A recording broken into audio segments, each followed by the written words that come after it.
இதுநாள் வரை தங்கள் கூட்டணியில் தேமுதிகவின் வருகைக்காக காத்திருந்த திமுக தனது நிலைப்பாட்டை அதிரடியாக மாற்றியுள்ளது. தேமுதிகவுடன் பேச்சுவார்த்தையும் இல்லை, முன்னேற்றமும் இல்லை என திமுக தலைவர் கூறிய சில நாட்களிலேயே தேமுதிகவிற்கு வழங்கப்படும் என கருதப்பட்ட மாநிலங்களவை உறுப்பினர் பதவிக்கான வேட்பாளரையும் திமுக அறிவித்துள்ளது. இதற்கான காரணம் மற்றும் பின்னணி குறித்த செய்தி தொகுப்பு. நடைபெறவுள்ள நாடாளுமன்ற தேர்தலில் தேமுதிக எந்த கட்சியுடன் கூட்டணி அமைக்கும் என்ற எதிர்பார்ப்பு தொடர்ந்து நீள்கிறது. தேமுதிகவின் நிலைப்பாட்டை கணிப்பதற்குள் அக்கட்சி தலைவரின் அடுத்தடுத்த அறிவிப்புகளும் செயல்பாடுகளும் அந்த கணிப்புகளை பொய்யாக்கி வருகின்றன.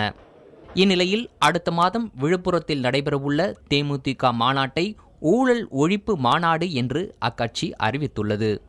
தமிழ்நாட்டில் தேசிய முற்போக்கு திராவிட கழகத்துக்கு மக்களுடைய குறிப்பாக மிடில் கிளாஸ் இளைஞர்கள், குறிப்பாக இளைஞர்கள், இந்த புதிய ஓட்டர்கள், இவங்க எல்லாரும் தங்களுக்கு ஓட்டு போடுவாங்கிற ஒரு எண்ணம் அவங்களுக்கு நிச்சயமாக உருவாயிருக்கணும்.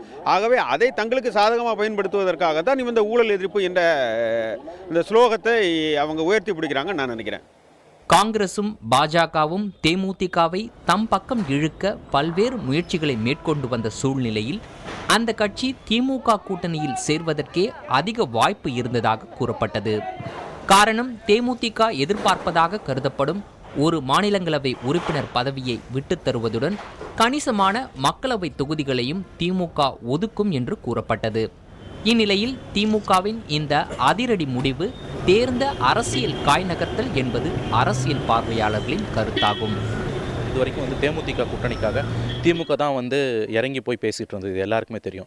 இந்த ராஜ்யசபா எலெக்ஷன் நோட்டிஃபிகேஷன் வந்தோடனே கூட 28ஆம் தேதிக்குள்ளே திமுக தேமுதிகவை எப்படியாவது வளைச்சிடும், ஒரு சீட்டு ராஜ்யசபா சீட்டை கொடுத்து அவர் உள்ளே இழுத்துப்பார்னு நினச்சாங்க. ஆனால் அதற்கு சற்று எதிர்மாறாக திமுக தன்னோட வேட்பாளரை அறிவித்தது என்பது இந்த கூட்டணி விவகாரத்தில் திமுகவோட கை தான் மேலோங்கி இருக்குது, தன்னோட டேர்ம்ஸில் தான் கூட்டணி அமையணுன்றதை கலைஞர் மீண்டும் ஒரு தடவை நிரூபிச்சிருக்காரு.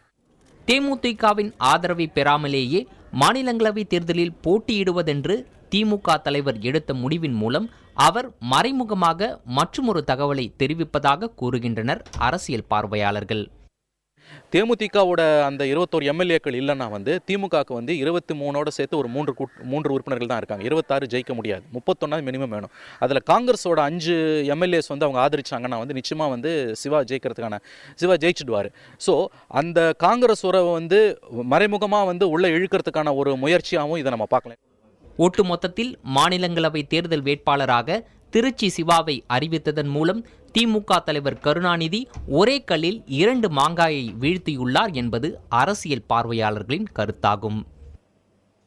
வேட்புமனுவை தாக்கல் செய்வதற்கும் அதை திரும்ப பெறுவதற்கும் 10 தினங்களுக்கு மேல் கால அவகாசம் உள்ள சூழ்நிலையில் மாநிலங்களவை தேர்தல் குறித்து திமுக தற்போது எடுத்துள்ள முடிவு என்பது திமுக கூட்டணிக்குள் தேமுதிகவை வரவழைப்பதற்கான மற்றொரு முயற்சியாக இருக்கக்கூடலாம் என்று கருதுகின்றனர் அரசியல் பார்வையாளர்கள்.